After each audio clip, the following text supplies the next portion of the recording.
it's Friday, Ed. Woo! And if you were high, you'd be fried day. Fried day. What makes you think I'm not high? Actually, I got high last night. I got really high. You did? Yeah. With cannabis? No, LSD. Of course, cannabis, Ed. Come on, what do you think? I do illegal drugs or something? No. Jesus Say Christ. it ain't so. Jesus Cristo. Anyways, we have a quite a spectacular lineup today. As promised, everybody who was supposed to showed up, which is always a rare and encouraging miracle. Yeah. But we're going to, of course, start with Ricky Gerwitz in the news just in a moment. And then we're going to talk to Cam Battley from Aurora Cannabis. Yeah. And then, of course, we've got our question of the day. Then we've got Liberty Health Sciences' most recently completed site tour. Yeah. So you'll be able to see exactly why the short attack on Liberty Health Sciences is kind of like you're aiming for the wrong target. Are you? Don't bring a pea shooter if you're going to hunt elephants, because this thing is crazy. Show the whole Of course, elephant. you and I are going to wax philosophical and financial on the Yeah, I think close. it's a good day to. It is Friday, isn't it? It's Good Friday. It's Friday, and it's good that it's Friday. And then, of course, Bruce Linton is going to be here. Jesus. Yeah, I know. It's just an You get embarrassment the of best- celebrity riches here. You get the best guest. The best guest. Just wait till we start Los Angeles. You don't. Yeah, guest isn't spelled G-E-S-T, but best is spelled B-E-S-T. Boy, Ed, you're just full of astute observations today. Okay, I'm a stoop. A stoop. Oh God. Okay, so I want to start off here looking. Oh no, wait. First, we're going to start with let's have the news from Ricky Gerwitz. How about that, eh? What do you say? Thanks, and here are the headlines moving markets today. Organigram Holdings Inc., the parent company of Organigram Inc., released its 2018 fiscal year and fourth quarter results, which include operations up to August 31st, 2018. Results show a reported net income of $20.5 million in 2018, up from $10.9 million in 2017. Other highlights include net sales of $12.4 million for the 2018 fiscal year, up 131% from $5.4 million in 2017. Gross margin increased to $52.5 million in 2018 from $3.3 million in 2017.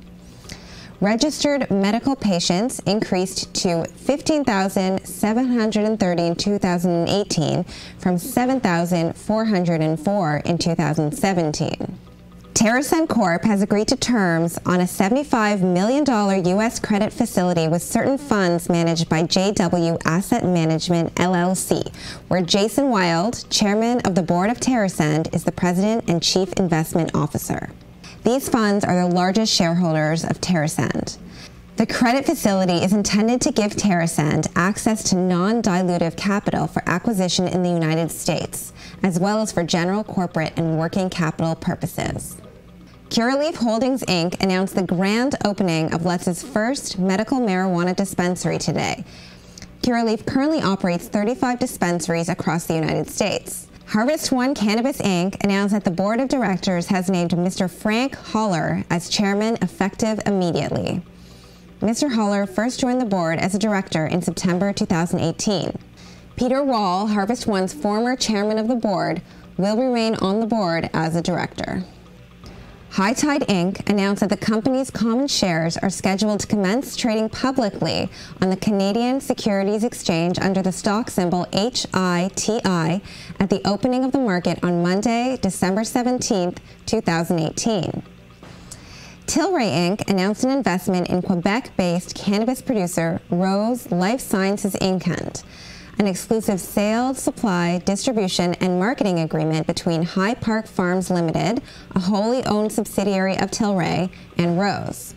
Tilray will subscribe for 41 Class A common shares, 12% in the capital of ROSE, for a subscription amount of 7.5 million Canadian dollars, pursuant to a subscription agreement.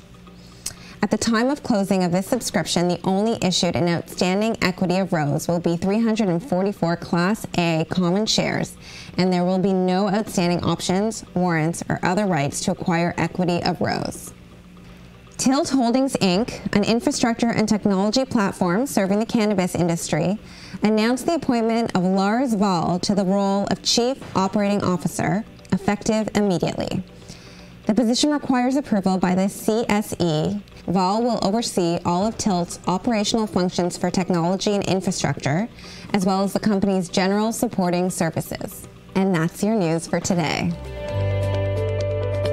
Interestingly, again, the most important aspect of the Organigram financials was the fact that they only lost a penny per share. Only. Well, compared to all of the other cannabis companies that are reporting, Right. losing 1 penny per share is damn close to profitability. In fact, close. if Greg Engels were not such a conscientious guy, he probably could have reported IFRS adjusted income that was positive, but he chooses not to. And I am very pleased about that. Do you know why? You're a shareholder. No, I'm not a shareholder, actually. Why are you pleased about it? Because it's so refreshing to see a CEO not stooping to the overly simplistic device of non-adjusted, reporting IFRS adjusted earnings that are positive. What does that stand for? IFRS? Yeah. International Financial Reporting Standards. Yeah. Yeah. As opposed to GAAP, which is required in the US, which is generally accepted accounting practices. I know GAAP, generally accepted accounting principles. Principles or practice? I think you can use them interchangeably. Interchangeably. Yeah. Well, GAAP is a little bit tougher than IFRS. Is it? As our good friend Al Rosen will attest. Yes. But yeah, so that's. I think people need to take a closer look at Organigram. I can report that they were a client. They are not currently a client, though they might one day soon become one again. Especially with I hit them with this next program that I've got in mind for them to help them be. This is the kind of thing that needs to get out front and center in the financial communications of a company. Is like these guys are on the brink of profitability in 2018, whereas all these other companies are looking at profitability outside of the next 12 months, and it's still, when you say we might be profitable in 12 to 18 months, there's a 50-50 shot that's going to happen. When you're reporting a loss of a penny per share on 100 million shares, so $10 million bucks, yeah, and a company that does that kind of revenue, let's see, the revenue was 22 million. Well, that's 100 million shares at times a penny is $1 million, isn't it? $1 million, right. So they lost $1 million bucks on sales of 22 million. Yeah, it's not bad. That's not bad at all. You keep doing that, and pretty soon you won't have to worry about get your G&A a little tighter, and boom, Bob's your uncle. But so yeah, that's really intriguing. Anyways, let's quickly jump to have a look at the markets here, Edward. I'm a little bit dismayed to see that our large cap index is up. It's up.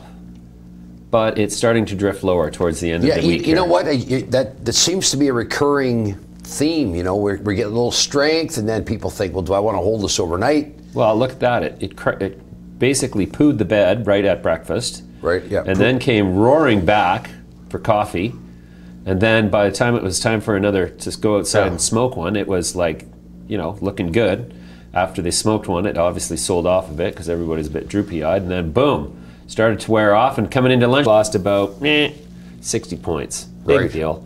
Anyways, a soft close to a soft week. The S&P 500 seems to... We're getting really close to closing below the reaction low that I thought was the bottom, which was around October, the last week of October. So what are you at now? We're almost the last week of December, so 2 months away. And yeah, it's looking, this structure, you got the Bollinger Bands, the actual bands itself are pointing south, the moving average is pointing south. Yeah. And we had 3 tops in here over the last 2 months, and each top was a little lower. Yeah. I thought that hammer candle that we had about a week ago was going to hold, and we were going to rally. But since then, it's been more red. So it's actually right today. It went as low as the lowest low this year back in April. It hasn't breached the lowest low, but it's matched the lowest low of the year. Wait, sorry, there was one lower low during intraday in February. You know, when these markets keep rallying, you know, the Fed says we're going to raise rates. And this is what Meisner,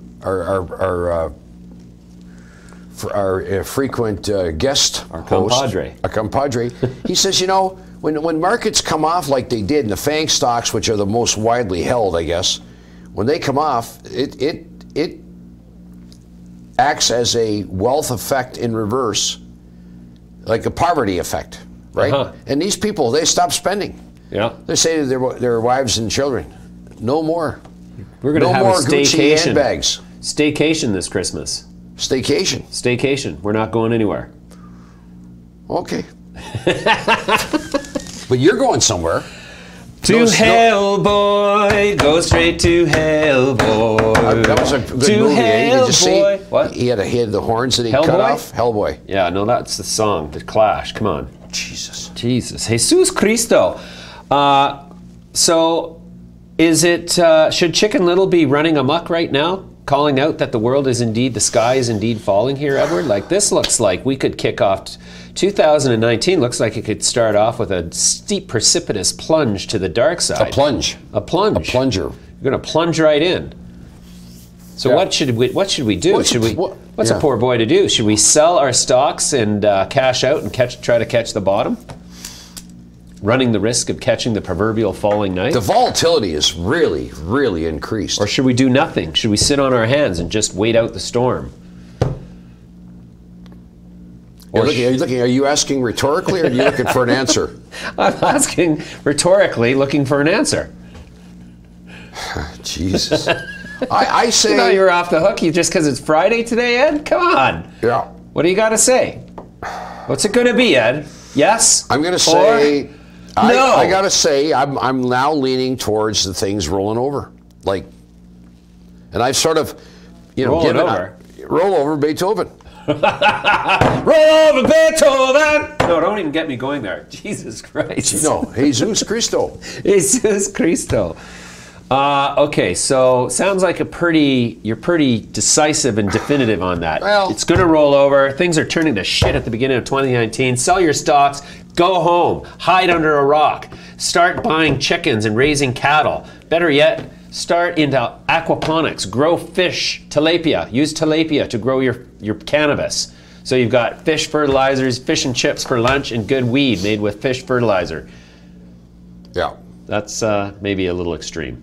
Or, today's the 14th. Tomorrow's the 15th. Since today's Friday, today is technically the last day that we can expect to see any heavy tax loss selling. Why today? Why not Monday? Because people don't want to sell even their tax losses into the worst part of the market and risk actually not getting the loss that they were anticipating. Now, when you're selling for tax losses, you don't actually want a higher price. You want the lowest price you can get. You're looking for the write-off, right? So if the buyers are coming out of the woodwork in the last half of December, then you don't want to be selling into that because you're going to end up you're going to get more than you wanted. How bass-ackwards is that? You're hoping to lose more money in your tax loss selling stocks. That's just wild, don't you think? Yeah, it's interesting. Human beings, what a species, I know. Please lose. I want to lose more. Lose. The book Species, or Species? Not Species, Sapiens. Space Sapiens was the name of the book. Huh. We have the capacity to believe in things that don't exist. That's our differentiating, one of the differentiating factors of our species. Some of the more, let's just call them space cowboys would say that that's why things exist, because we think them into existence. Yeah. And the whole universe only exists because we believe it does. Yeah. How's that for some serious No, I've heard, I know, bullshit? I've thought about it. That makes sense. Oh, okay. You know what, Ted? Enough of this bullshit. It's time to talk to Cam Battley. CCO of Aurora Cannabis is here, and here's what we were talking about. Let's hear it. Cam, welcome back. Nice to see you. Cam, Aurora has been executing on all fronts. We've been executing like mad. And I have to say that a lot of the naysayers out there who were skeptical about your ability to bring all of these diverse assets into one cohesive, functioning, globalized monster are being proven incrementally wrong day by day. Our business strategy, turns out, was good from the beginning, and we've got the horses to actually make it work. So we've got some amazing people, like Neil Balot, who is our head of global business development. And so he's been taking the lead, flying all over the world, seizing the opportunities that we needed, partners and companies to acquire to position us as first or early movers in market after market after market. We've got Andre Jerome, our head of integration. And as I've made very, very clear on multiple occasions, integration is a core capability at Aurora. And Andre and his team have been doing a fantastic job. He's closed and finished the integration of MedRelief before that. He did the same thing with Canamed, with Anandia. We're finishing that up as well, and doing it very carefully with Anandia, by the way. That's not a typical operation, right? That's a science operation. Sure. And so we're using very, very light touch with that part of the operation. Well, So I'll have to get Jonathan in here because he's been on our show a Jonathan couple Page, times. yes.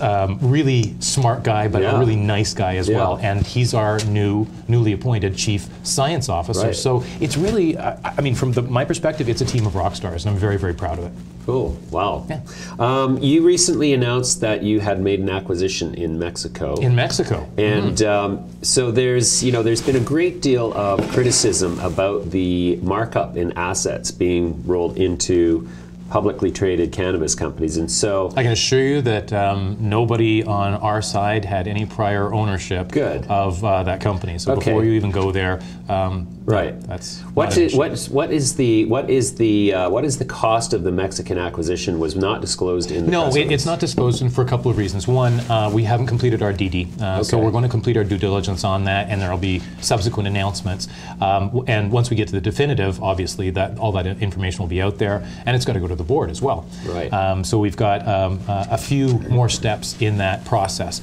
In addition, it's also for competitive reasons. We don't necessarily want to give away what we're paying for certain assets, certainly until it's done, and especially when we're still in the hunt in other parts of the world for additional assets that complement our story and our strategy. Well, fantastic. What other countries are you looking at that really excite you? The UK is one that everybody's looking at for obvious reasons. It's a big population, around 65 million. And it's so exciting because, as I've said before, at the beginning of 2018, nobody saw the UK as a likely medical cannabis market.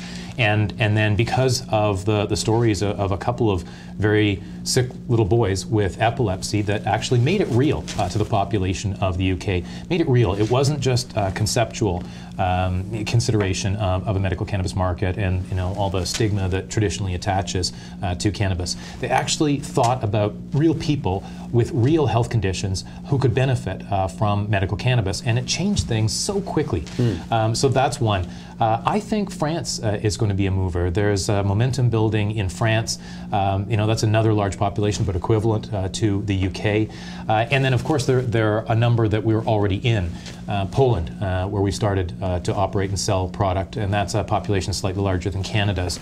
And we recently announced Luxembourg and Czech Republic and now Mexico. So the totality of our global operations is expanding at an incredible rate. I think we're in 23 countries right now, if I have that count correct. Wow, fantastic. So the European situation is interesting to me because the Eurozone, in some respects, acts as a single market. Yes. And that's the whole point of the Eurozone. What do you think the chances are that the Eurozone actually rolls out a Eurozone-wide cannabis policy for both recreational and medical use? Well, it's starting. Right now, there's a process underway to harmonize treatment of medical cannabis, but it's not a directive process. So it's the first step, and I can't recall the word that they use, but it's the first step to persuade countries to act in concert and not disturb the common market. I think we will get there. It makes all kinds of sense. We know already that to enter that market, we have to, on our side, have European Union good manufacturing practices, EU GMP certification on our production facilities. We actually have, I believe there are 6 companies in Canada that have EU GMP certification, and we've got 2 of them through Aurora and Madreleaf. And we also have EU GMP certification on our formerly named Padanios, now Aurora Deutschland distributor. So we've got it all the way across the value chain, and that's pretty cool. And it means that we can enter each of these markets as they cascade open. Yeah, we'll have to send Fraser out there with a camera crew and create a documentary on the European operations. I would love to host that. Yeah, we can do a little European tour. Sure. And you're going to love our guys in Germany. I can imagine. I've never met a German I didn't like. I shouldn't say just guys. It's guys, girls. It's it's a great team. Awesome. And it's growing fast. The United States now, everything is evolving and percolating along there with the passage of the Farm Bill. Well, it's not signed into law yet, but it has been approved in first reading. It's passed both houses. It's going to the president for a signature. Sure. And this, again, is going to create another market that we think is going to be very favorable for us. Because we know hemp and we know CBD, and there aren't a lot of companies in the world that have our expertise and capabilities with respect to hemp and the creation of hemp-derived CBD. If you think about it, we have majority control of HempCo. We took that majority control in part in anticipation that things were going to change on a favorable basis in the U.S. We also have AgriPro in Europe, that's Lithuania-based, and it's the largest producer of organic hemp in the European Union. Really? And also ICC Labs in South America, are the core of our Latin American operations is in both cannabis and hemp. So we have a very specific strategy that we'll be unveiling over time to see us enter that market in a way that does not upset our exchanges, which is always one of our first considerations. Now, about that, the TSX is still saying that there's no permission for companies operating U.S. cannabis assets on the TSX. Cannabis. Right.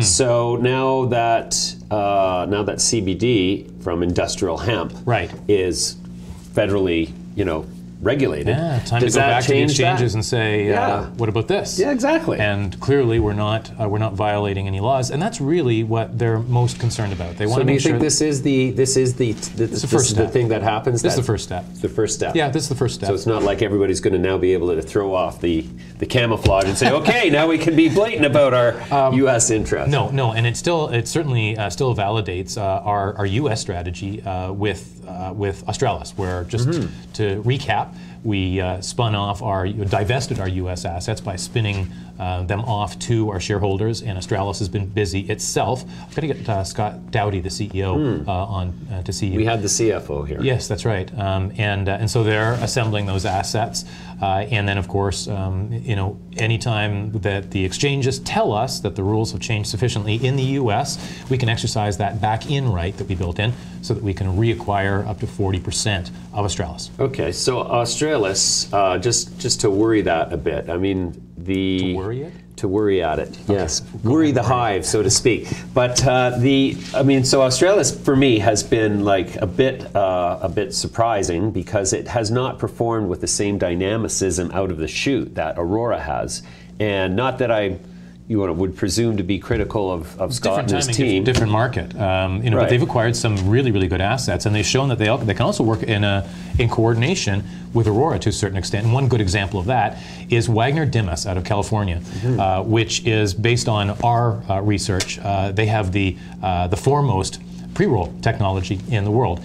And so Aurora has licensed the rights the Canadian rights to Wagner Dimas's pre-roll technology, and that's where those pre-rolls that you see on the shelves and on the online stores for the provinces right now, that's where they come from. And then in the U.S., Australis has acquired 15% of that company. Okay. So it's a very, very attractive asset and one that's going to be in increasing demand. And I think you'll see that model replicated by Australis on a go-forward basis. Sure. Okay. Let's talk financials now a bit for Aurora. What are you projecting? Having another good quarter. I'm not projecting just yet, but You're getting ahead of me here. Don't get ahead of me, James.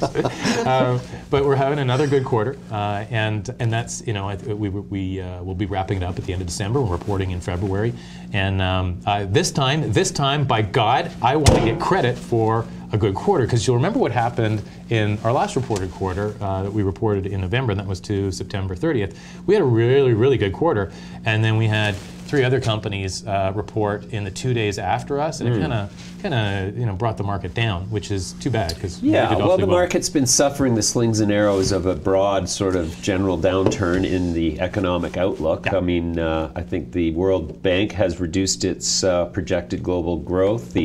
Certainly the trade war with China and the United States isn't helping things.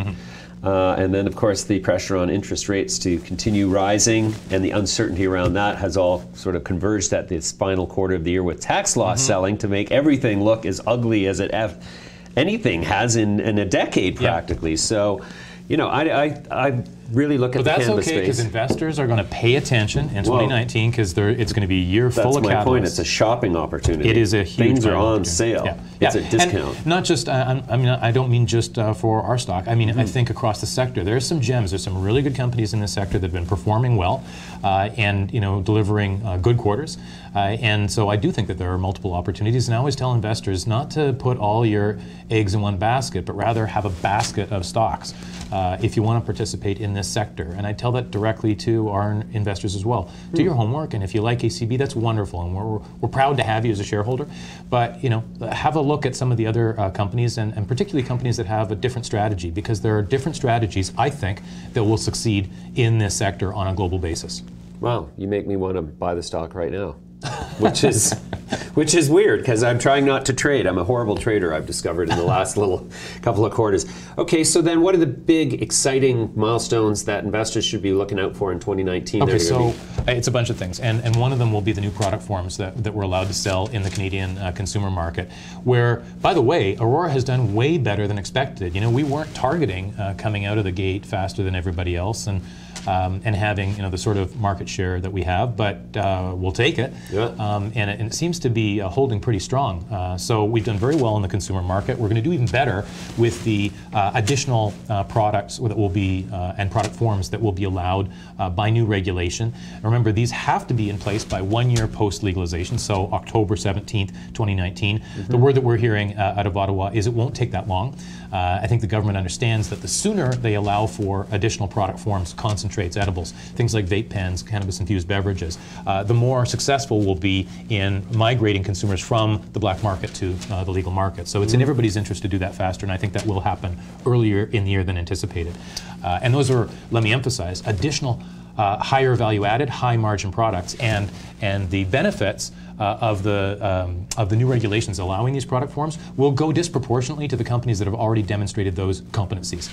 And Aurora, let me remind you, was the first and I think still only company to have been able to get through the Health Canada process to get a vape cartridge onto the market. So we currently have our 55% CBD vape cartridge on the market for our medical patients. We understand how to do this. Our new product development team under Dr. Shane Morris, another one of our rock stars, has lots of exciting plans for new product forms and formulations and stuff like that. Another catalyst for us will be, in the very short term, the impact of soft gels. So we now have our soft gels being produced out of Aurora V on the island of Montreal. They're now in both the medical market and the consumer market. That's a great product. These are 10 milligram capsules. They sell for $45 for 30 capsules. So once again, high margin. And we'll be selling as many of those as we can. And our capacity at our existing facility, Aurora V, is to produce up to 1.4 million of those capsules every week. That's a lot of pills. That's a lot of pills. Okay, so where is profitability on the timeline for Aurora? Well, you know, I've been flirting with this for some time, and every time I've said, cautiously, I think, you know, by the end of 2018, we've had a couple of other things come along, opportunities, acquisitions, and stuff like that. So we're still not far off, and my feeling is a couple more quarters, and we're there. I think we'll be there ahead of a lot of other companies. And the reason why is simply because revenues are rising so fast. You know, our G&A has been, you know, pretty hefty because we've had things to deal with. We've had to deal with integrations from some pretty big companies, including, you know, MedRelief, and Canamed. And we've also expanded around the world, so our operations are costing us money. But the G&A is not growing, is not going to grow as fast as revenues, not even close over subsequent quarters. And our sales and marketing expenses obviously are going to come down because we saw kind of a one-time hit in the opportunity with the more flexible regulations ahead of October 17th. That won't be repeated for some time. So we're getting very, very, very close. Well, that's great. Yeah. Okay, Cam, well, that's a fantastic update as usual. I'm sure that our audience is doing backflips. You've got some great supporters out there. Well, there's Aurora. Yeah. Aurora. 23 countries. 23 countries. I know, but so here's the great thing. I asked each CEO, what is the path to profitability look like? You heard Aurora's answer there. And I want to thank everybody who wrote in those questions, which I think we covered all of the questions in Aurora. But actually, Cam invited me to tabulate the good, curate the good questions and forward them to him. And we'll answer them throughout the week during the show as he responds. So send in your questions all the time. For any CEO, we'll get them to the CEO. We will get you the answer you are looking for. Yes. So, what else is going on today, Ed? Well, yeah, you know what? It just looks... Guess who's playing in town tonight in Toronto? Melissa Etheridge. I was just going to say... Stand by my window. I don't know anything about her. Not a thing. Not a thing. Da, da, da, da, da. Guess who's going to interview Melissa Etheridge? You are. Woo! Yes! Melissa Etheridge. Look at the pants that I wore just for the occasion. Can you see those? Yeah, Hey? She said, well, how I know it's you? I said, you'll know. Oh, yeah, she'll know. You won't. Wow. There's no way you won't know. And are you interviewing her before she goes on? Before she goes on the show, yeah. And you give her some pointers? Give Melissa Etheridge pointers. Yeah. Yeah, no, I don't think so. No, I don't think so. I'm going to try to keep my tongue in my mouth and not be drooling standing in the presence of such rock and roll royalty. Really? Yeah. Air a little rarefied there? I feel a little rarefied. I feel a little fortunate today. But yeah, are you a Melissa Etheridge fan? I don't know anything about her. I wouldn't know if she walked in here. I wouldn't know what she looked like. Really? I really don't. No offense. I mean, what a sad life you lead. But I'd recognize Beethoven if he walked in. Beethoven? Beethoven's not going to walk in. He's dead. He might get wheeled in. I'm just saying, if he walks in, I'd recognize him. You'd recognize him if he got wheeled in. Ed. Wieldy. Enough of this bullshit. It's time for the question of the day. All right, time for our question of the day. Exercise that gray matter. And if you want to play along, you're not allowed to use Google to help you out either. We're watching. Okay, are you ready? We know that the chemical in marijuana responsible for mind-altering effects is THC. But what the heck does THC release into the brain? Is it A, Dramamine, B, cortisone, C, dopamine, or D, laughter? Stick around, the answer is coming up next. Hey, welcome back. I've got Dmitry Zaytsev here, believe it or not, on this Friday. Dmitry, welcome back. Thanks for having me. How you doing? James. I'm doing great. Honestly, it's been an exciting couple of trading weeks. Brutal market, so no? Brutal. No, definitely. I mean, we've chatted about this many times before, and I think you're seeing the exact opposite of the kind of sentiment you had pre-October 17th, where everything was... You're right. Oh, and that bet. It's Canopy finally went below 40, so collecting my invisible chips there. Yeah, what was the bet again? That it would go below 40. I don't know exactly what we bet on, Nothing. But I'm sure we'll make something of it. You bet. Okay, so tell me, what were you doing in the options universe during the last week? Yeah, so we haven't chatted about this, but as you remember, I was doing a lot of call and put writing. Yep. So obviously I wrote on a bunch of different names, and when the after your short report happened, I was caught with my pants down. Oh. So it's part of option writing, so you get these really nice premiums month over month over month over month. I also had calls I had written on many stocks, and at that point, you just eat the loss and you say, hey, didn't see that short report coming, It happens. I was aware about some of the Develco and other situations as I was doing my DD, and honestly, that should have been a red flag for me in terms of, you know. So that you saw that stuff in your due diligence on Aphria, and it didn't make your spider senses tingle? I mean, it did. I just didn't expect a short report, first of all, to happen, and for it to be of that extreme. Generally speaking, I started writing my options on Aphria when it was $10, $11. So it declined 50%. And you know, you say, hey, you're going to write some puts at 10 or 9 or 7 or whatever. Chances of it breaking through all those supports are very low, but you have to be ready to eat that loss if that happens. And that's what I did. I kept some of the shares. I'm going to be writing covered calls on them. So that's one strategy I think is very interesting right now. You're sort of seeing this bleed out. All these retail investors, just from sources I have, everyone's just extremely negative. They've lost a ton of money. They're done with this space. And these little spikes of negativity with the market provide good buying opportunities on some names that get washed out with everything. Right. So, for example, something you could do is buy names like CanTrust or Hexo or others, and write a covered call, right? It's called the buy right. Okay. So what you would do is you would buy the actual security and you'd write a covered call right on top of it, right? So it caps how much you can make, but you're generating a yield for yourself. So you already own the share. You own the shares and you say, hey, the chances of these stocks falling another 20, 30% from here are a lot less than before, and I'd like to own it long term, and I just like to get paid if it doesn't go up.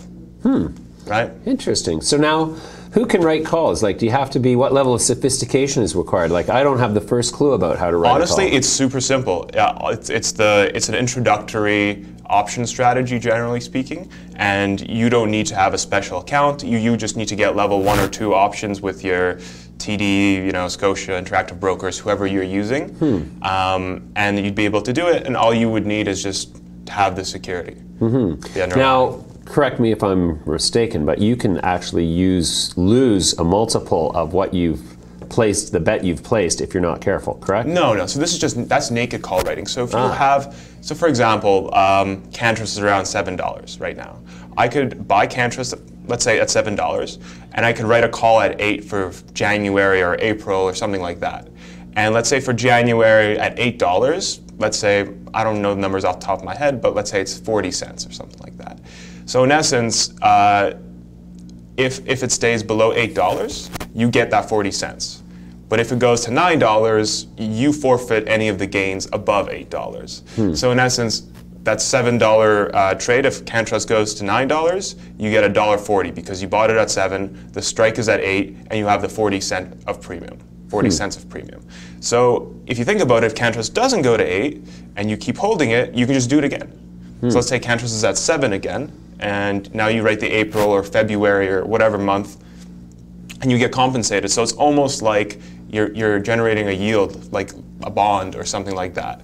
Obviously, the risk is that CanTrust goes, in this example, goes to 5, and then you're down $2, and then you can't receive the same amount of premium as you would at $8 because it's so much further out, and people aren't willing to pay for that. Interesting. So essentially, you got to spend a lot more time studying the market if you're going to write covered calls and puts. So there wouldn't be anything called covered puts, but yes, covered calls. But you know what? It's a good way if you think there's going to be a bear market, an extended bear market. You don't have to do this for all of your shares too. A strategy, what you could do is, let's say you buy 10,000 shares of CanTrust or something like that, and you only write calls on half of them. So what happens is you still generate that income, and you just say, hey, no matter what, I'm going to keep writing calls. As long as my shares haven't been taken from me, I'm going to keep writing calls. And on the other half, you just let them ride and see, if there's another bull run sometime down the line, whenever it happens, you still have those 5,000 shares. And so, it makes this waiting a little bit more bearable for sure. Interesting. So from where you sit then, do you see the macroeconomic situation going into 2019 being cause for excitement? Like, will we see, you know, is it going to be an acceleration to the downside as a result of all the macro geopolitical nonsense going on, or is the stage set for a reversal based on the fact that now that the market has sold off against the threat of interest rate hikes, now we know the Fed's not going to raise rates. Even Trump is tweeting about it. So is that going to catalyze a reversal if, say, Trump makes friends with the Chinese premier again over Christmas? Yeah, so as I mentioned on the last show, which you and I didn't do, but in the last 2 months, we've had this, or 3 months, we've had this sell-off. The first month, it was higher interest rates scaring everyone. But actually, the last month and a half or so has been growth concerns and recession concerns. And you know what, I can bring some charts next week and we can dissect them, and I can show you how the market started repricing different risks. And in essence, right now, it's a concern of Chinese growth. It's a concern about the Fed's impact on growth. It's already happening. And you're seeing weakness just across the globe. So you're seeing weakness in Europe, you're seeing weakness in Germany specifically, weakness in China. We just had some numbers come out last night from China that weren't too strong. And so it's sort of, is there more room to fall in the market? Yes. Could it rebound? Yes. Absolutely. And a lot of people are very bearish right now, just generally. If you look at sentiment indicators, if you look at surveys of investors, they're relatively bearish. And so sometimes that's the best time to buy. But for me personally, what I'm doing is I'm keeping a lot of cash. And anytime I see big flushes, especially in the specifically in the cannabis space, I'll load up on shares that I like. Okay. So of certain companies, and then I'll trade them relatively quickly. And I'll keep doing that until I see some sort of stabilization in global markets, some kind of resolution. There's going to be a Fed meeting coming up soon, shortly. March? No, like for December. Right. December is Okay. one. That's going to be very important. Yep. And then there's the 90 days that Trump and Xi have to get this trade deal done or not. And I mean, Trump, the market's given back probably half of the gains. Since we arrested the CFO. No, I mean in terms of since Trump got inaugurated, right? So okay. So at this point, Trump is looking at it, and he can't really campaign on, look at your 401k, your IRA, right, and all that. So his whole election plank that he's good for the economy is now looking a little shaky, to say the least. For sure, and the tax cuts have come through. It's going to be harder to pass anything else now that the Democrats are in the House as well. And so we're going to have to see. But I think just generally speaking, you have to be defensive in this kind of scenario, but still remain positive and bullish. And if you see a company, right, especially some of the U.S. names that have a lot less liquidity, really trade down, you scoop it up. Yeah. These are just names, not investment advice, but just names I'm looking at. Ianthus, Curaleaf, very interesting names if they get sold off hard enough in the U.S. C-Web as well. There's been multiple times that I've played it where it's just dumped, just because liquidity is very thin, and just a few orders of really negative people can really move the price down, and it provides a great entry point. Right. So that's the way I'm looking at it. There have been some sales numbers. Generally, I ordered my first product from the OCS last week. Congratulations! Thank you. And it was actually pretty funny because I ordered it last Thursday. I got it Monday, and then I got on Tuesday a shipping order confirmation. Okay. Well, so maybe I'll get a second order or something like that. Who knows? It'd be great. Oh, that's interesting. Okay, so then. In the cannabis space generally, next year, what do you see as potential macro catalysts to the upside and potential macro catalysts to the downside that could take the whole valuation of the sector even lower? So two things. Obviously, we have to look at what the market's doing. So if the S&P 500 is higher or lower this time next year or 6 months from now. Positive catalysts, it all depends on the sales growth and the actual sales that come out. And in terms of any more scandals with things like Afria. But let's talk about the sales numbers. So generally speaking, I did the numbers actually for the top 8 producers. I believe for 2019, the analyst consensus is about $2.4 billion of revenue, which is really aggressive in my opinion. And so you might see a lot of disappointment because a lot of analysts for certain names, they projected much higher revenues to justify, their investment banking and other services. They've inflated those numbers, and the market might see those numbers and say, hey, this doesn't meet the analyst expectations, I'm selling. And generally the rollout has been pretty weak. So I think some of these earnings reports, maybe sell the news type events, especially on some of the names that people expected a lot more out of, that aren't delivering.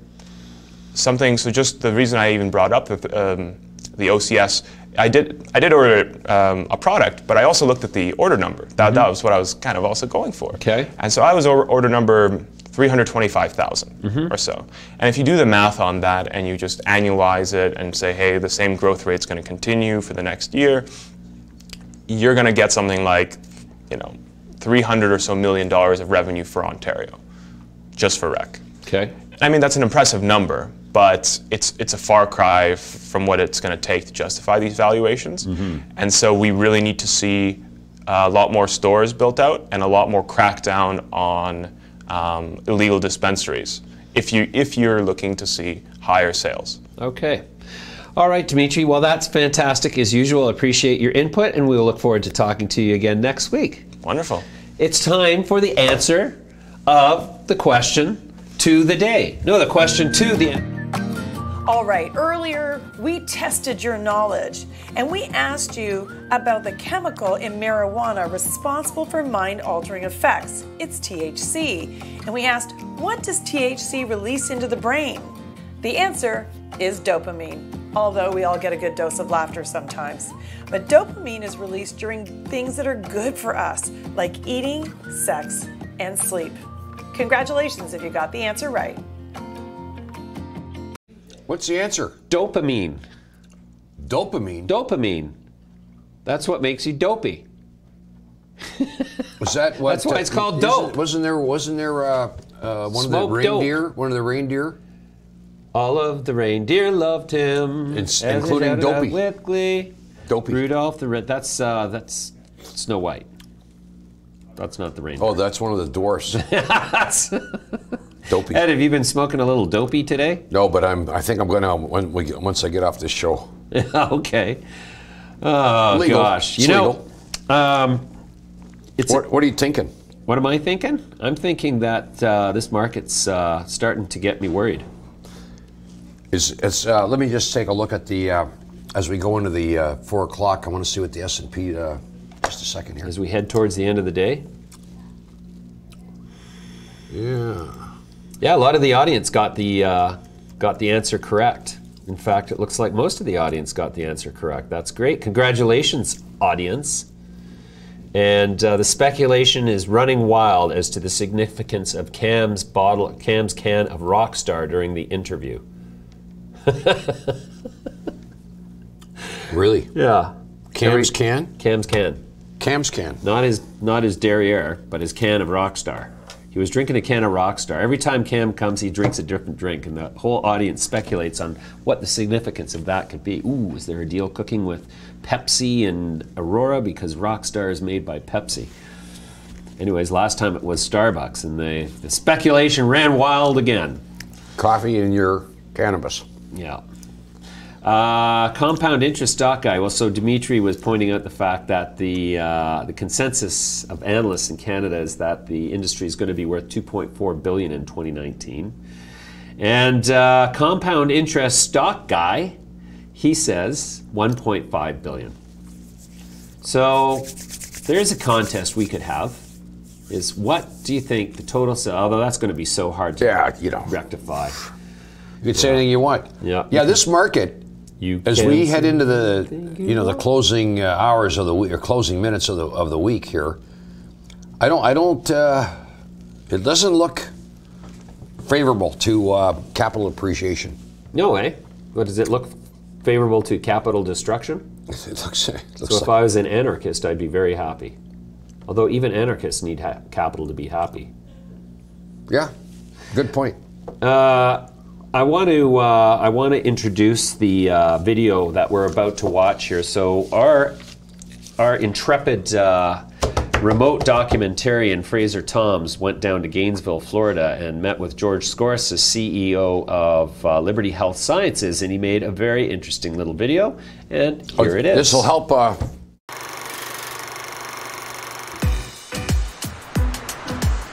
The most interesting thing about Florida is we control the entire seed to sale. So we control everything from the production of our product all the way to the dispensaries, and we're permitted to open up to 30 dispensaries in Florida. This is our room that we have all of our mothers.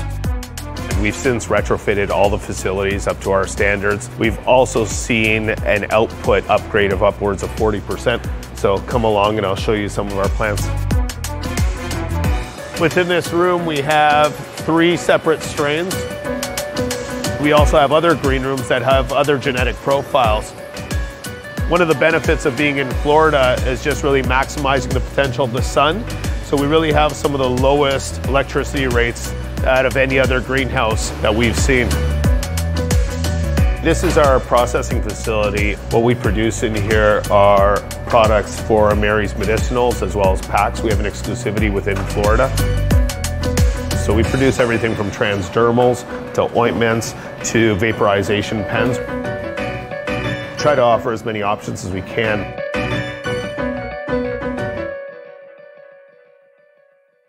This current facility is 40,000 square feet. We have another 250,000 square feet of state-of-the-art facility a few miles away. This is our newest facility that we added in Gainesville. This was previously used for citrus plants. We're retrofitting. This has 190,000 square feet of cultivation space. This is our newest expansion of the facility. This is 80,000 square feet. Out of this facility here alone, we're going to be doing 4,600 plants a week. The reason why we decided to go retro versus a greenfield program, really with the scale and the speed that Florida is growing, is very important for us to keep up with the demand of the patient. All of our facilities are monitored, as well as all of our dispensaries are monitored, and we have an active security team that actually manages that aspect of our business. So in here we have our drying room. We typically keep them in here for a week just to get the moisture content low enough before we move it into the next step, which is the oven for decarboxylation. We're converting the THC acid, which is the natural form the plant is producing, into the neutral form, which is THC. Once the plant is dried and decarboxylated, we grind the plant material and then we load it into these vessels. What we use here is a supercritical CO2 machine, so it can penetrate the plant material very effectively while also being able to solve the cannabinoids that we are trying to extract. This is a solution of the CO2 extract that we saw earlier with ethanol. We leave it in a freezer and then we filter it as it's cold. This creates a much more flavorful oil, which makes it a better product for vaporizers.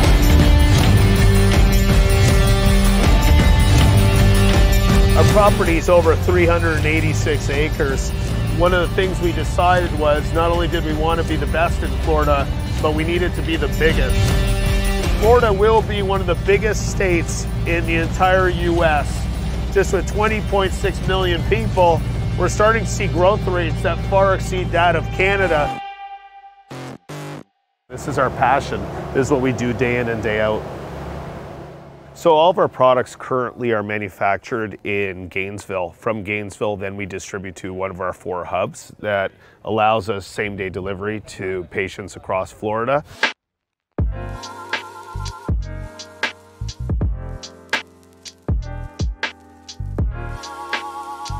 One of the things we wanted to do is make this feel comfortable. We wanted this to be an environment that patients didn't want to be intimidated. They could ask questions, they could be educated, and that's why we made a very user-friendly approach to our entire store. Everything that we grow at our Gainesville facility ultimately ends up in these products. Most of our patients don't want to inhale cannabis. What they really want to do is take it orally or topically. Then we go into some of our Mary's products, topical solutions. They're transdermals that are doing extremely well in our stores, more for the localized pains. And then when we go into our vaporization, we have everything from a disposable all the way upwards to a PAX. And PAX obviously being one of the leading technologies in the marketplace, we have an exclusivity in the market and it's done extremely well. It's pretty amazing to see what we put together at Liberty in a little over a year. We've built now 7 stores with another 3 more coming online. And then we're gonna be on our path to having 30 stores by the end of next year. So we're gonna have one of the largest footprints in Florida. We've successfully accomplished what we've said we're gonna do. And now it's time for us to move into other states and do exactly the same thing. It's really ultimately about the patient, but I think we've built a model that really works, and we're happy at what we've built.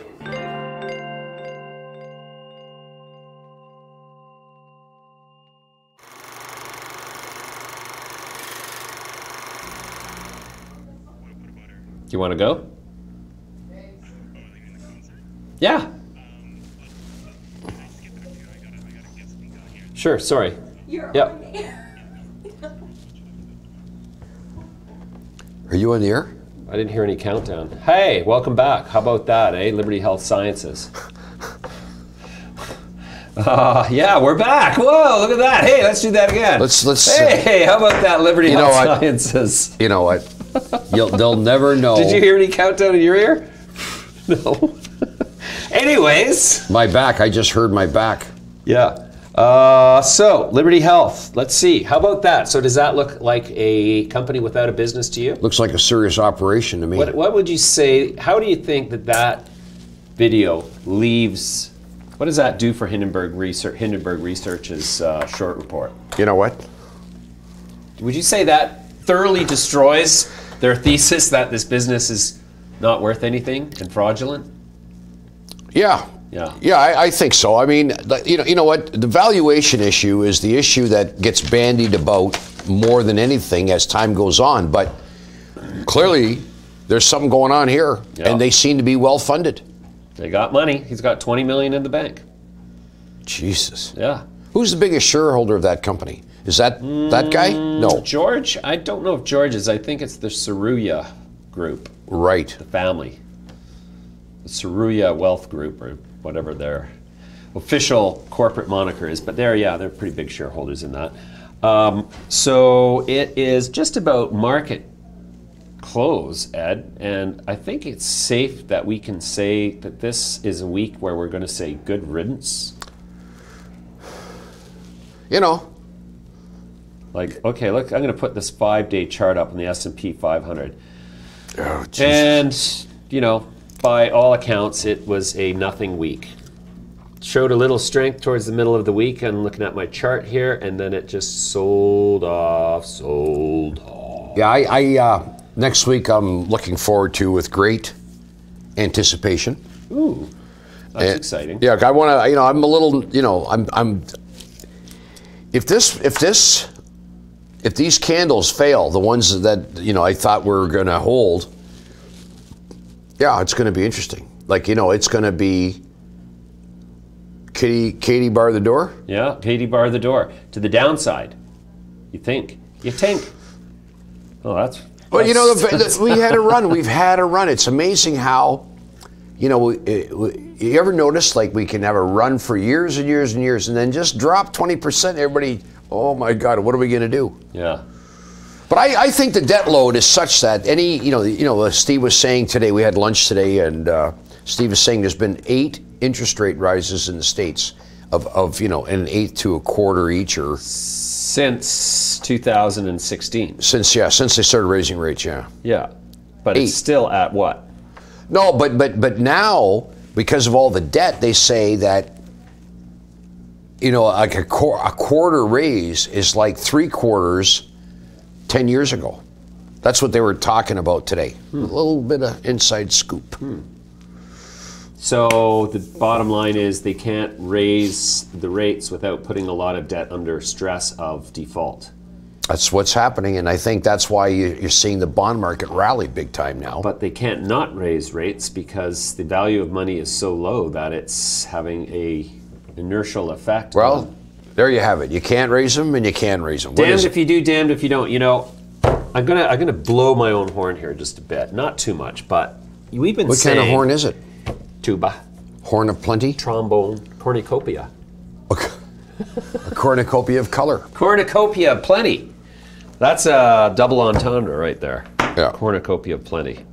Because a cornucopia is a horn of plenty. So if you say cornucopia You're of plenty. saying a horn of plenty, plenty. You're saying horn of plenty, plenty. And that's too horny and too much. And you know, if you say old adage, I guess that's wrong too. You know, Old adage. Yeah, because adage is an old saying. So you're saying archaic, old, antique. Old saying. Archaic, antique. Obsolete. Never mind. We're good. Yeah, We're going sideways here. All right, so let's take a look at the markets. How did our markets do this week? We're going to start with the large cap index here. Oh, actually, no, wait a second. We're going to go over to this one here. Then we're going to punch in. It's 4 o'clock. Markets are closed. It's 4 o'clock. Forward. Okay, so looking at the Midas Letter large cap index, let's see how these companies did today. All right, so kind of, well, Afria tacked on 6% today. Yeah. Up to 747. Organigram tacked on 27 cents to 493. Now, this is interesting. It goes up 5.8% on the day that it releases these results, where it basically lost only $1 million on revenue of 22 million. So what? They reported 2 weeks of the 2 weeks of the rec market. If the results were reported as of October 31st. But would they have even been accounting for those sales at the end last 2 weeks, or would those go on in November's? We'll have to wait and see. But to me, the best looking financials I've seen yet are organograms in terms of proximity to profitability. Okay. I thought CanTrust had better, you know. CanTrust, did they? Yeah, they actually added cash to their. They added cash. Yeah. Okay, well, I'll tell you what, Ed. So we heard Cam's response to what proximity to profitability was. He said 12 to 18 months. Now we're going to hear from Bruce Linton, CEO of Canopy Growth Corp. Bruce, welcome back. Thanks, James. Good to be back. Yeah. Okay, so recreational cannabis is here, Yeah. and we're starting to see some inkling of what it's going to look like on the balance sheets, which categorically is unimpressive so far. Really? So glad we haven't reported yet, but I think what it's, you know, if you said, how has it turned out? I think it got a better start than anybody could have expected. And the reason is, like, let's have a little memory. If I came here in June and went on your show, the question would have been, do you think they're going to pass the bill in Senate? And then July, August, September, October, 4 months later, please have a channel nationally filled to have products available that have non-uniform stickers for the whole country, so you have to have unallocated inventory up until probably October 1, because you don't know who wants what when. Right. And, well, you know, there's been a bit of like a takeoff and maybe a few things, but feels like it's sort of gaining momentum. And from a Canopy perspective, it feels like we're getting better and better each day. Our ability to get those containers through, the quantities, the volume, the product mix, right? Like when we launched, we put in what we wanted in the store, which was basic. Then we added what we think are kind of like the Canadian version of a gummy bear. Tweed gel caps, uniform 2.5 up to 10 milligrams. Better than a gummy bear because you won't get a cavity, it won't get stuck in your tooth. And it's uniform all the time, which means if you liked it in this form, in this function, come back, it's going to be the same. And now we've started and launched our rolled product, and that rolled product uses a method we had to invent because we didn't see scale and speed and accuracy to the level we expected in any available product. So we invented and patented a fantastic rolling process. And now those are in the market, and if you get them, you'll go, wow, that is actually a really well done job. And so we just tried them yet. Yeah, we think, and so we have single rolls now, and in January we'll launch 5 packs. And then we've got our packaging, I'll call bottling plant. So in Smiths Falls, we couldn't move a building, so we just knocked it down. And now we're building a 197,000 square foot bottling plant. In anticipation of the legalization of beverages infused with cannabis. Yeah. So you see that continuing on pace, on schedule, because so far the track record has been to more or less stick to the schedule. Well, and you think about it, the first thing we could sell was dried cannabis, which was principally for smoking inhalation, and that was a medical delivery mechanism. Remarkable. Because if the first thing we deliver was anything but that, we'd never get that approved again. So now you say, well, when they're going to have a recreational market with an expanded product offering, are they going to make it so that you can inhale something or you can drink something? And I think every doctor and every person would say, when it goes into my gut and through my GI, it's a lot easier process to deliver and live with than if I'm inhaling stuff. You know, your lungs are a little more delicate. Yeah. Then if the platform remains, which is we want to keep it out of hands of kids, kids understand and adults do, and the people regulating every authority of liquor, that a bottle with a control cap system that's clearly the framework of an intoxicant is for mommy and daddy. The gummy bear is for me. And therefore very attractive to a child. Yes. Well, but so you can just start to see, like, if you're governing it, isn't it a lot easier to contemplate a drinkable beverage that doesn't have any form factor or appeal to children versus chocolates and gummy bears? So I just, you gotta, when you factor that way, you sort of say, of course, we should build that plant. And we are, and Constellation is pretty helpful when you're building a bottling plant. They seem to have quite a lot of those. They've done it before. Yeah, I just learned the other day, they actually apparently cross the border from Mexico to the US every day with about 200 rail cars of Corona. Wow. That's a lot of Corona. That's a lot of Corona. If you're ever going to jump a train, that would probably be a good train to jump. You'll never die of thirst. Yeah, Anyways. it's like, okay, so tell me about this relationship with Battelle. This is really intriguing to me because it strikes me that against the wishes of the TSX on the superficial side, you're actively operating in the United States in the capacity of research and development, yes, but still you're operating as a cannabis. With the consent and request of the DEA. And the FDA. And the FDA, but principally the DEA, which is the Drug Enforcement Authority, right? So up is down now. All it took was 2 years of interacting so that Battelle, us, and we didn't just ship one, now we've shipped several times. Battelle is a company that unless you don't know anything about them, because they're like 12,000 people, they're researchers that are nationally distributed, and they're considered, obviously top tier research platform. And so what I think we're doing is we're advancing the agenda of cannabis by giving stabilized ingredients into a partner who we can jointly develop IP with. And the result is it may feed into a process where elected officials can have more confidence and certainty to make decisions there.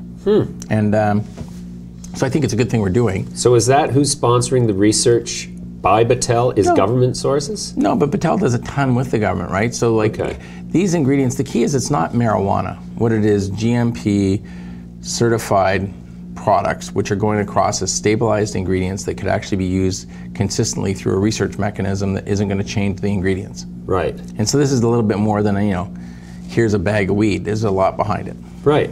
Okay, so then is the purpose then product quality research primarily? I would say it's multi-pronged. One is confirm, hey, these guys have the best quality, the best compliance, and they're the supplier. Second is once it's in, it doesn't have to just be Battelle that we work with. So you can start to have multiple parties in America that we worked with, right? Because the channel's open now. So you think we can infer from this that the United States is firmly on the path towards federal prohibition? Well, I think the analogy there may be a bit like I have sloppy handwriting. All doctors have sloppy handwriting, therefore I must be a doctor. So, I would say you may have overreached in your assumptions, but I think that's what we do. I think what it means is that well-governed entities can contribute to a path that both creates intellectual property for us and diversified potential data sets for anybody who wants to use them in the U.S. And that's probably valuable stuff, and it's just getting going. You bet. Okay, that's interesting. Now, what about this that you acquired Storz & Bickel? And this is like one of the #1 vape brands in the world. Correct. So how did that happen? And I mean, that just makes perfect sense, but wow. Well, so Storz & Bickel, everybody wants one, not everybody can afford one. Right? There's nobody who says, I like cannabis, and but I don't. No, they do. And the reason we started talking to them was several years ago. It was one of my first trips to Germany in this business that I got to meet with one of the guys. And what was really evident is people knew their device, but they didn't know the brand of what they put in it.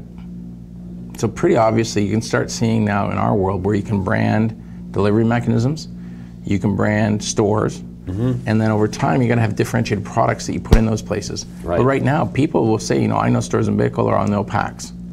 That they know the Tweed stores, they know Tokyo Smoke. And they may not love every product that's in there, but they'll come back because they know the store, they trust the experience, the educated staff were good. And they'll come back and see what you have next. And so we bought it because Stores and Bickle is a German company which has a hardware focus and a manufacturing platform that's certified. It's a medical device certified in Israel, Germany, and Canada. Big deal.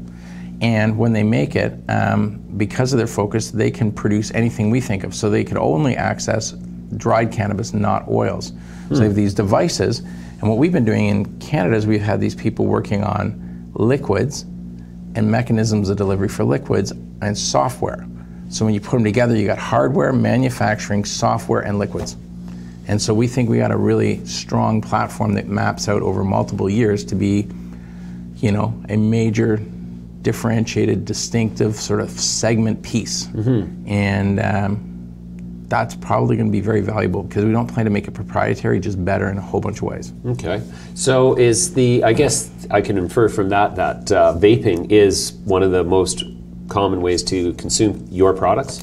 Well, I would say we saw an evolution. Obviously, right now you can still only get dried cannabis or gel caps, which can't be vaped. But we think there's a vape market. We think there's a beverage market. We think there's a tweed gel cap market. We think there's a bunch of markets, and that there's no benefit to us to not trying to be number one in each of the markets. Right. And so this acquisition, this is a 19-year-old company that spent a lot of time on intellectual property and brand and excellence.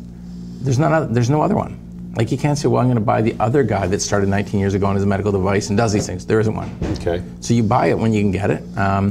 Marcus was ready to start slowing down a little bit, and Jurgen's ready to start going faster a little bit, and they're 50-50 partners, and now everybody's happy. They can just go hard or go and sort of be an advisor to us and then enjoy life a little more. Right. And so right place, right time. And you know how you do these deals? You do them really quickly by talking to people for 5 or 6 years. Yeah. Really so are these quickly, guys based in Germany? 5 or 6 years, and you get to know each other really well. Yeah, they're based in Germany. They're bound.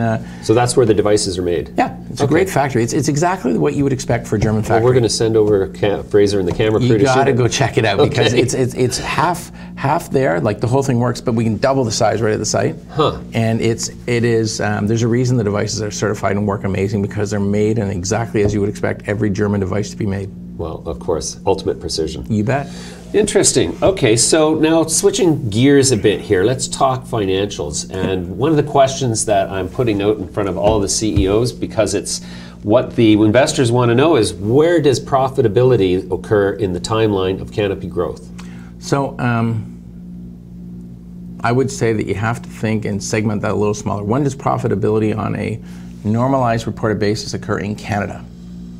And then I want to show that like a TV screen. Say, here's Canada.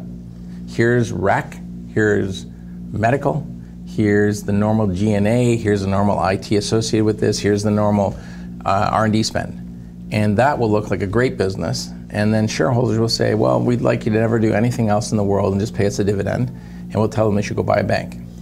Or, this is a great business, can you replicate it over a population that adds at least a 0 or maybe a 0 and then multiplies it by 2 in terms of the total addressable market? And so what we have to do is show an excellent business operating in Canada in the next 18 months or less. And then everybody will say, that is a fantastic business. I'm glad you're trying to dominate the world. I want to buy more of it. And so that is really what we're about. I won't be profitable on some enterprise basis until the exponential growth opportunity diminishes. And then, it's a totally different game. But that is your plan, is to demonstrate profitability in the Canadian context? You got to show a great business, right? Yeah. People got to go, I believe. I believe. And if you don't believe, then I don't know. Go buy a bank. Buy a bank. That's the best answer I've had yet. Yeah, buy a bank. If you want a dividend, buy a bank. To me, I don't want a dividend. I want to smoke weed. And as an entrepreneur and a builder, I've been told we could have been highly profitable probably 2 or 3 years ago, but I wouldn't be on your show. Because I wouldn't have had a material advantage that we've created by not being profitable, by creating a massive asset base, by getting a launch plan, by having differentiated technology, and then I wouldn't have $5+ billion in the bank because I wouldn't have been the asset that was the best in the sector. When everybody does their due diligence, then they pay the most to be in the best. Right. So I think you got to have a really good business, but a really good business doesn't have to show profit across the platform. Ask Amazon Web Services and Amazon as a whole. How does it work? Their earnings per share can go positive and negative, but their valuation continues to go up because they're building more and more functionality and benefit that people can't live without. So Canopy is going to be the Amazon of marijuana? Well, I always like Amazon's chart, and I actually really like how they run the business, right? Because AWS, I don't know about you, but if we shut down AWS, I would say that every business I'm involved with now and in the future can't exist. So what have they done? They've built a platform of preference, and what's probably a very, in a sense, commodity service, hosting. But it's not commodity because they do it so many better ways. You just stick to them and you keep adding more. And so I think we have that platform opportunity. And so Canada will be great. We'll show the rest of the world. And you know, we're not a dividend hander-outer, because I think in our growth curve, any dividend I give away means I didn't have a way to make more money than you do. And I think we have a better answer than giving you back your money. Right. Interesting. Okay, so where in the whole business at this point do your challenges still lie? Oh, well, that's like a 3-day segment.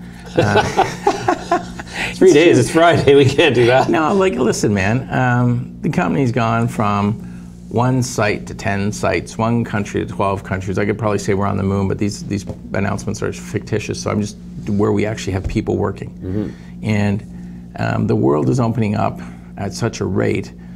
Challenges are principally making sure you finish Canada, button down IP, keep shifting your form factors up, because when you go from the plant to the extract to the finished good, the medical science and the package, you just keep driving the incremental value.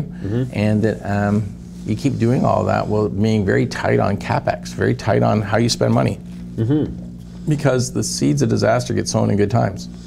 And so you got to be very, very, everybody's got to act like there is no money. Okay. And when you do that, you're very thoughtful on, do we need to spend this way at this time? And so I would say our challenges are always going to be, how do you keep going fast? How do you keep culture so that people know that we're not a bad headline, we're a good headline, that we expect people to be collaborative, not isolationist. We expect people to be intelligent but kind. That we want always to hear a feedback that, well, you chose not to work with us, you were the most professional company we met, that kind of behavior. And so we spend a lot of time saying to people, well, you've done a great job in Smiths Falls or Niagara, would you like to be in British Columbia? Oh, you've done a great job here, would you like to be in Denmark, Australia? And so we got people populating around the globe who understand the operating procedures, the culture, and the expectations. So I would say, you know, it's just scale, scale, scale. But it's been the same thing for 5-6 years. Okay, how much of that $5 billion do you have left? I think we got about all of it. Really? Yeah, because, you know, we had cash before we raised it. It wasn't about use of proceeds or a raise. It was really about, we want to make a difference in the world. We want to make a difference in the world and really push this. They really want to lean in on it, put the cash in the bank, and then 100% compound on each other. And so that, and it's weird, when you have cash, people want to give you cash. You know, would you like $1 billion loan becomes a phone call. That was not a phone call before we had $5 billion. And so we're not pulling that billion in yet, or those sorts of things, but you really do think about, how do we get it? And then all of a sudden when you have cash and you build a building, people say, would you like me to build that building for you and own it? Because I know you can pay the rent. Where before, man, you couldn't. So I would say we're just having to adjust to the expectation of how do you use cash in a way that results in keeping it all. Sure.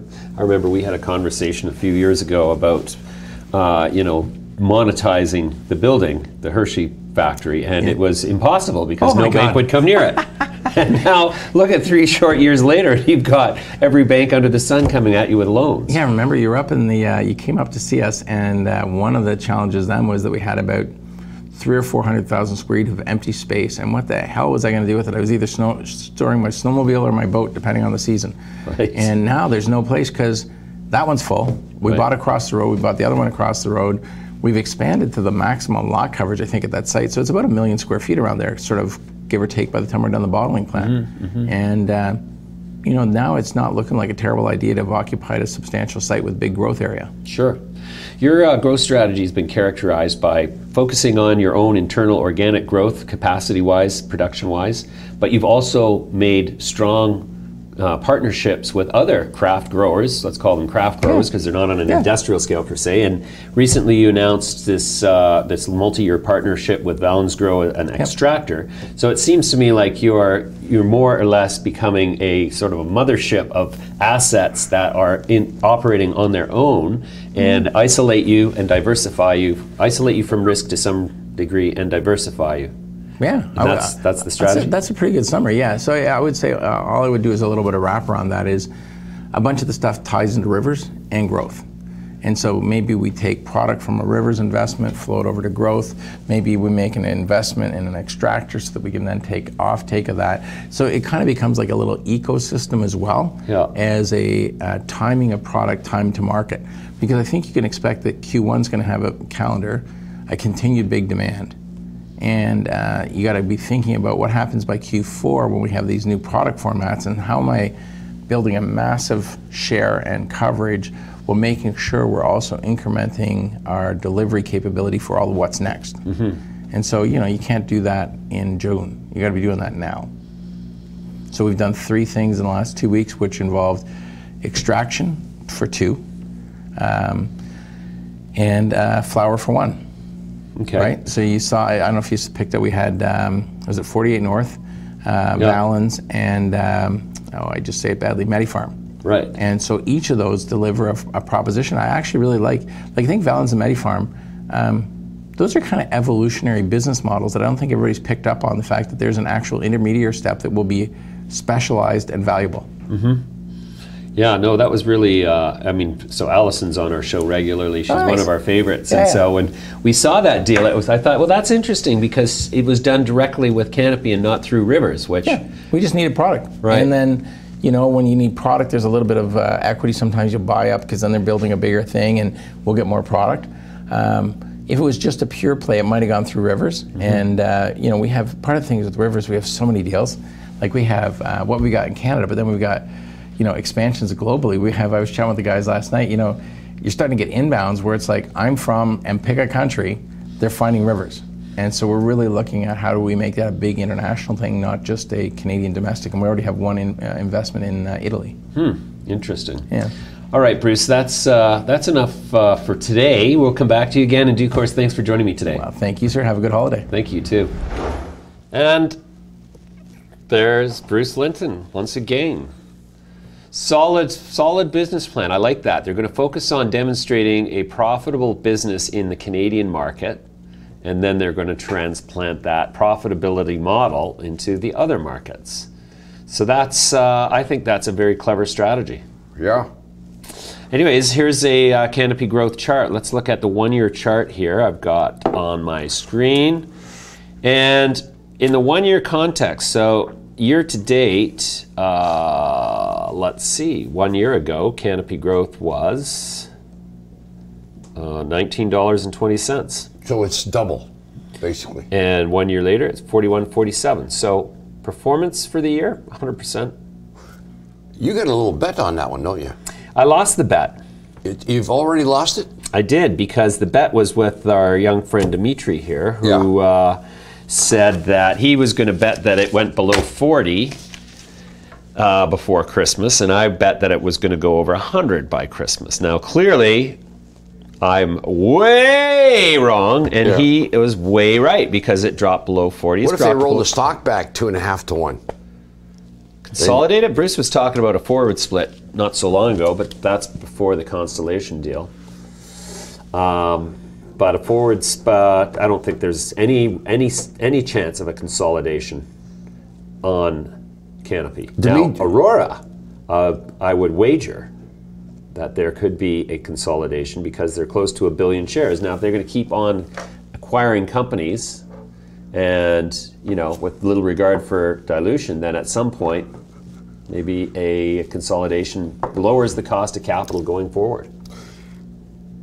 What do you think of them apples? What do you think? I was going to say, Dimitri's view of the markets. Is he somewhat bearish, or is he?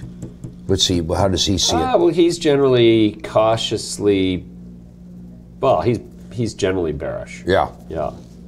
At this point in the cannabis space, generally bearish.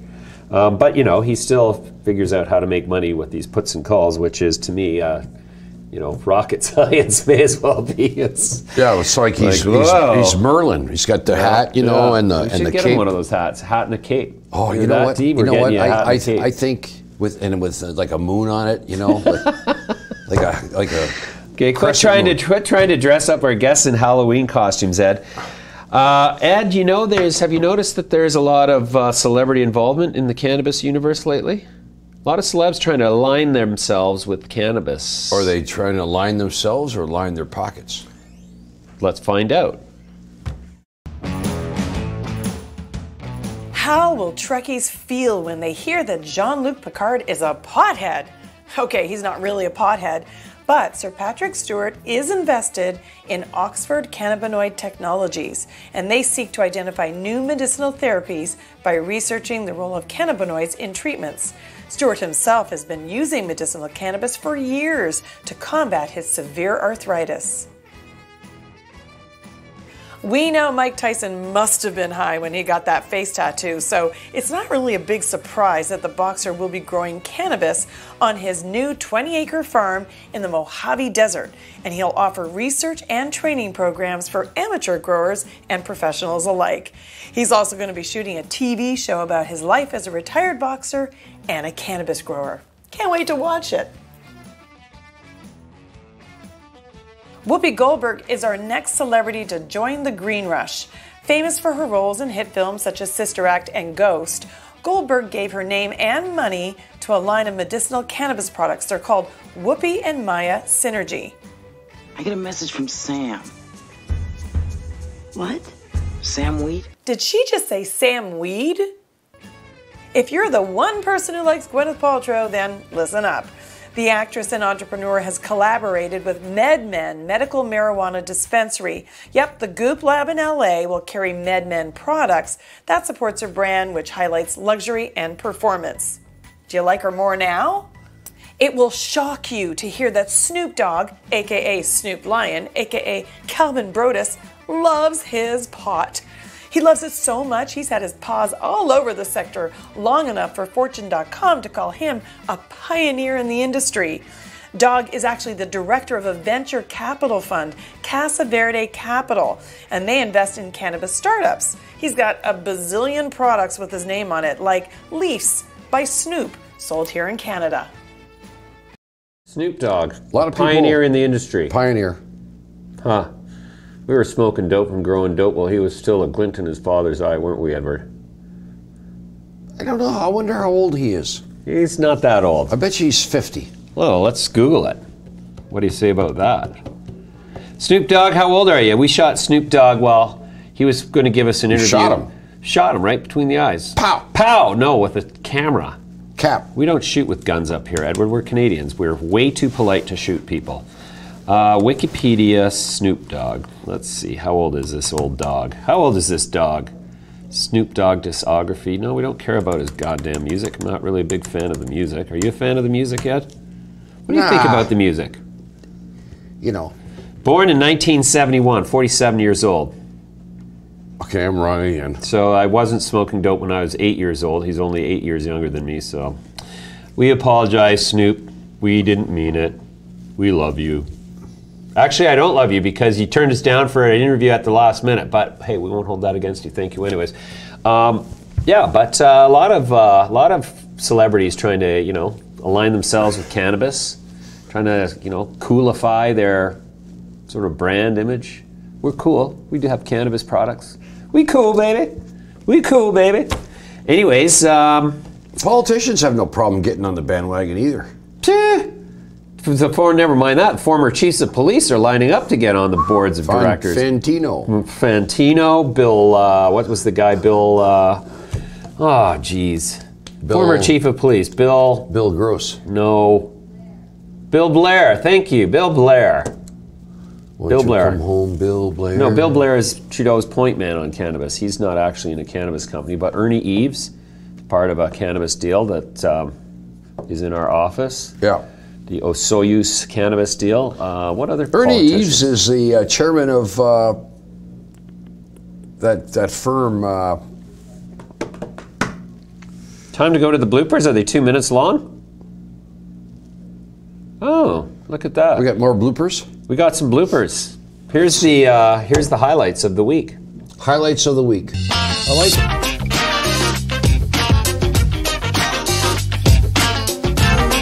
to our show. We have a really big show here. It's an incredible show. It's going to be a great show. Ed Milewski. Ah, look at that. He speaks. Ding, ding, ding, ding, ding, ding. Winner, winner, chicken dinner.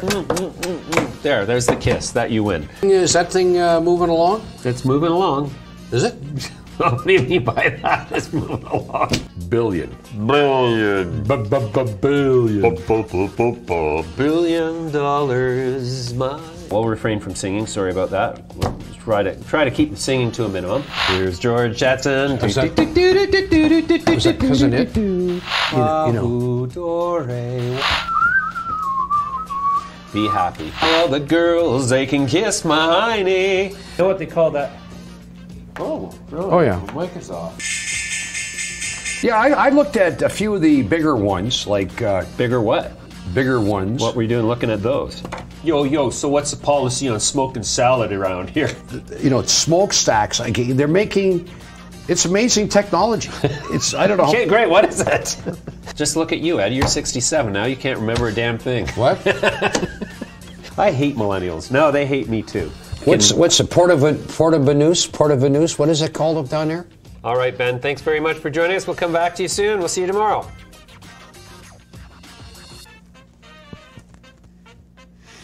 All right, see you guys.